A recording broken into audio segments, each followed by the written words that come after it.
Madrid, marzo de 2026. La ciudad no solo corre, vuela sobre un raíl de fibra óptica y cafeína. Mateo, a sus 44 años, es un engranaje perfecto de esa maquinaria. Su vida se despliega en una oficina de techos altos cerca de la Castellana, donde el aire acondicionado siempre huele a una mezcla de ozono y ambición. Mateo vive en el multitasking crónico. Puede revisar un informe trimestral mientras escucha un podcast sobre geopolítica y responde mensajes de WhatsApp con frases cortas que parecen órdenes de batalla. Su insomnio tiene el color azul de la pantalla de su móvil. Cada mañana, lo primero que siente es el peso de las notificaciones acumuladas durante la noche. Es un ruido mental que no cesa, una estática que le impide escuchar sus propios pensamientos. El miércoles de ceniza llegó sin avisar, oculto tras una densa calima que cubría la ciudad. Mateo caminaba hacia una reunión en la zona de Sol, cuando una protesta en la Gran Vía bloqueó su paso.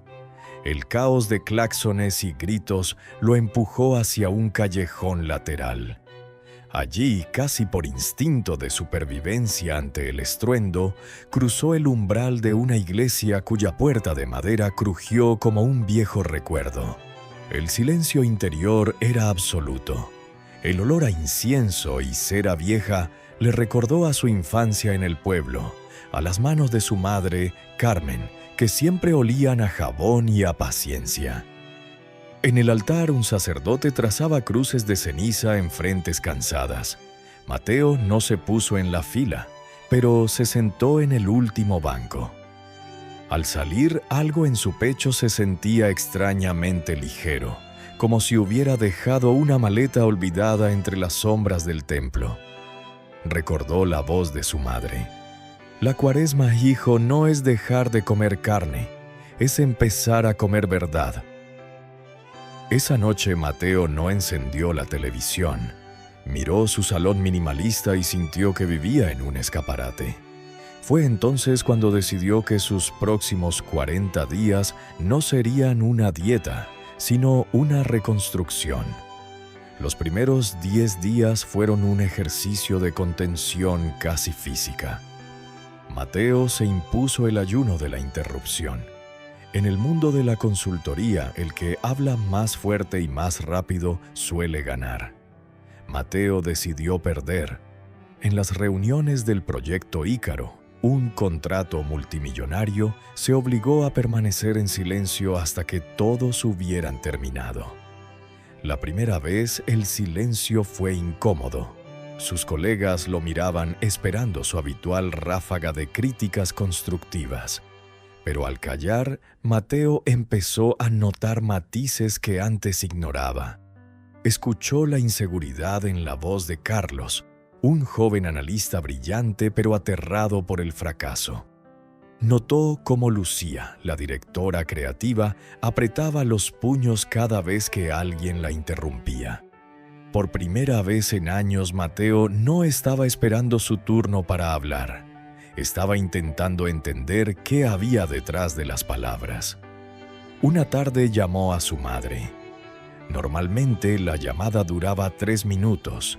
Él hablaba de su trabajo y ella intentaba meter una anécdota del pueblo antes de que él colgara.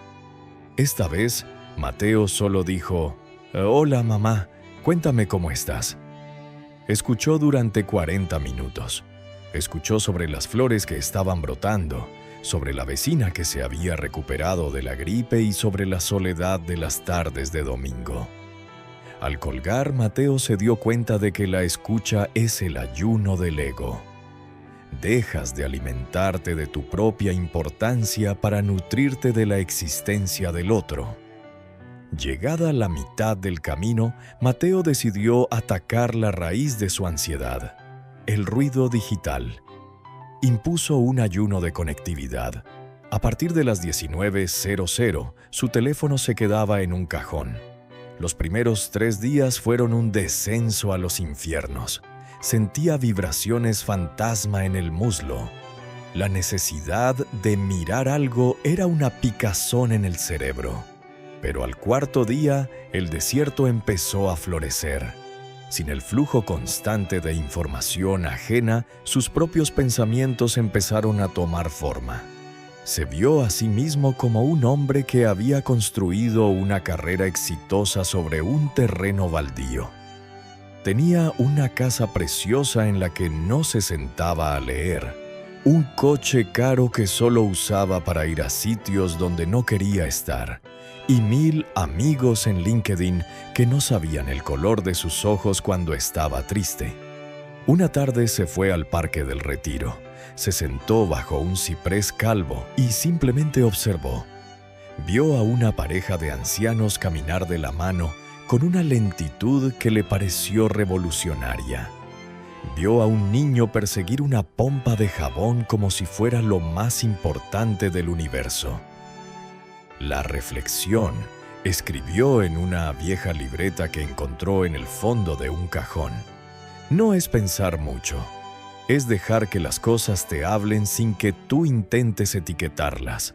Esa etapa de la Cuaresma fue su purga. Se perdonó por los errores del pasado y empezó a entender que la vida no es una carrera de 100 metros, sino una procesión donde lo importante es el ritmo, no la meta. En la última fase, Mateo se enfrentó al ayuno más doloroso, el de la apariencia. En el entorno profesional de Madrid, la vulnerabilidad se considera un error de sistema. Mateo siempre se había mostrado infalible. Sin embargo, durante una crisis en el proyecto, cuando un error de cálculo puso en riesgo la cuenta, Mateo hizo algo inaudito. En lugar de culpar al software o a un proveedor externo, convocó a su equipo. «Ha sido mi responsabilidad», dijo mirando a cada uno a los ojos. «He estado presionando por los plazos sin revisar los cimientos. Lo siento». El silencio que siguió no fue de juicio, sino de alivio. La confesión de su imperfección humanizó el ambiente. El equipo, en lugar de hundirse, se unió para salvar el proyecto con una lealtad que el dinero nunca pudo comprar. Mateo estaba practicando el ayuno de la soberbia y descubrió que nada pesa más que la armadura que uno se pone para parecer fuerte. A pocos días del final de su proceso, llegó la tentación definitiva. Una firma de Londres, su Santuario de Oro, le ofreció el puesto de socio director. Significaba más dinero, más prestigio, pero también volver a la celda de oro, al ruido perpetuo, a los vuelos de madrugada y a las cenas con desconocidos donde nadie escucha a nadie. Años atrás, Mateo habría celebrado esto con champán. Ahora se fue a caminar por el Madrid de los Austrias. La luz de la tarde caía sobre las plazas empedradas, otorgando a la ciudad una pátina de eternidad. Entró en un pequeño café, pidió un té y sacó su libreta. Hizo una lista. En un lado, lo que el puesto le daría: estatus, cuenta bancaria, poder. En el otro, lo que el ayuno de estos 40 días le había regalado: paz, tiempo para su madre, la capacidad de oír el viento, el respeto real de su equipo, la recuperación de su propio nombre. El ayuno le había agudizado el sentido del gusto por la vida. Ya no quería atiborrarse de éxito vacío. El domingo de resurrección, Mateo se despertó sin la alarma del móvil. El sol entraba por la ventana con una claridad que parecía nueva. No aceptó el puesto de Londres. En su lugar, negoció una reducción de jornada en su empresa actual para asesorar a emprendedores jóvenes, dedicando el resto del tiempo a lo que él llamaba la arquitectura del silencio. Se encontró con su madre en la Plaza Mayor para comer. Ella lo miró con esa sabiduría que solo tienen las personas que han visto pasar muchas primaveras. «Tienes otra cara, Mateo», le dijo mientras le tomaba la mano. «Parece que te has quitado años de encima». «No son años, mamá. respondió él con una sonrisa tranquila.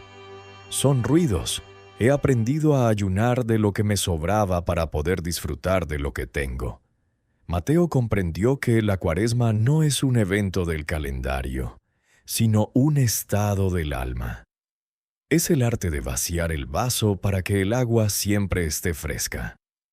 Madrid seguía siendo la ciudad que nunca duerme, pero Mateo por fin había aprendido a soñar despierto, en paz y en absoluto, bendito silencio.